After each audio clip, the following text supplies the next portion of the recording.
This short video is about using Schoology with blended learning.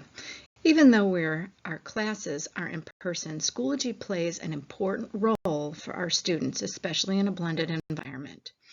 When we think about blended learning, at least part of the student's education is taking place in a supervised brick and mortar location away from home.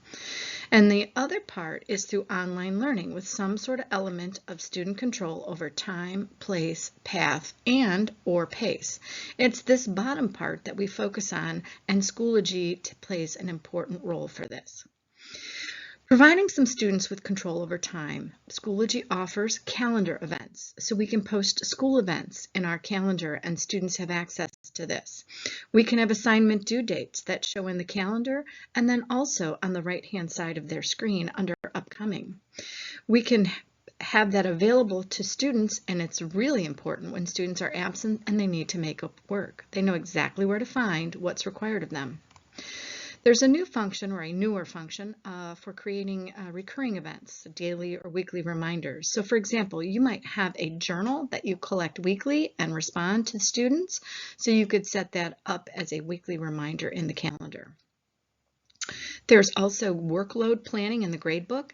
These only work with items when they're associated with a due date, and it will roll in all students and all teachers as long as they're using due dates in Schoology.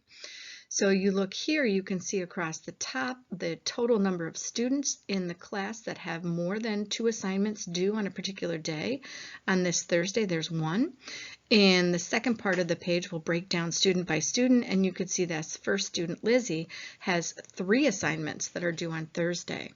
By looking at workload, if I see a number of students have a lot of things due on a particular day, I can change my mind and pick a different due date. Also, the fact that you can create grading groups helps us control our time as a teacher. We can put in groups for English language learners or special education, or maybe we're going to make our reading groups or math groups in here. We can save ourselves time by not assigning every assignment to everyone. We can make assignments to a particular group. They won't show up as missing work, and the teacher doesn't have to go back through and exempt them. Providing control over path. Assignment choice boards are big in blended learning. There's a small choice board that you will do in your collaborative offline station. You can choose to create a summary that is written or with pictures. Providing the ability to create content within Schoology. By this I mean that students don't necessarily have to create something on an application like PowerPoint or Microsoft Word. They can go ahead and upload a file, either something stored, so they could do it that way, or they can actually have an audio or video recorder of themselves right in Schoology. They can create rich text editors, so they don't have to use Microsoft Word and upload a file. They could type right in Schoology, and they could also add those resources, so that file that they've created. So you can see here, there is a spot to create or upload an assignment. Then we can create audio or visual. Then you can see the Create tab. So in here we can use the rich text editor so the students can type right in Schoology. And then there's also resources that they can go in search of if they want to use those to add to their assignments.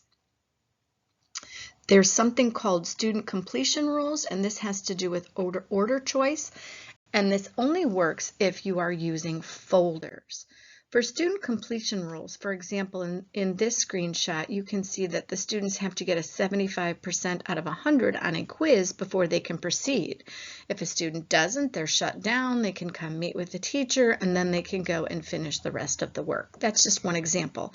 Just creating control over a path so they're not doing something in the middle without doing something first.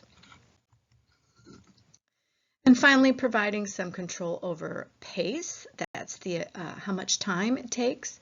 We can use our face-to-face time with our students for whole group and small group instruction, but we also can create content for anytime access. For example, you're watching this video that I created in PowerPoint, and you can access it here in class with headphones, or you will be able to access it from home. You could listen to it once, you can stop it, you can replay it, so you have anytime access to that content. We can provide updates and announcements in our Schoology so students know what is upcoming. We can add materials, which I'm sure you all know how to do in Schoology. We can also add things from third-party apps that our district's IT department have connected with Schoology. And then we can splice for length to include discussion tools to add to Schoology as well, so students can collaborate outside of the environment or even inside the classroom, responding to one another. So here you can see there's an announcement at the top, and then here you can see how we can add materials, whether it's a quiz or a page, and then we also have the ability to add third-party apps in here as well. And finally, control over place. There are different areas in the classroom where students can do their work, whether they're meeting with a teacher and working in a small group, or we're working with other students in a small group, or on a computer, or working individually on paper, pencil, or with a computer. So we have the teacher table, independent desks, and small groups. And it might look something like this, where you have the teacher desk, kidney table, computer area, and student individual tables or desks. Tutoring remotely with video conferencing, obviously that's something that the district provided, but you can also do it on your own if needed. That is available in Schoology as well. You can connect your teams with it. And access the Schoology from any device makes it particularly easy for a student. They could even use their phone. So if they're in the car driving somewhere, they can still check on homework or assignments or complete things, even if it's on a small device. And students can collaborate from anywhere. So even if you want them to participate in a discussion outside of the classroom, they can chime in a discussion and respond to each other in real time. And that's how you can use Schoology for blended learning, providing student choice for time, pace, path, and place.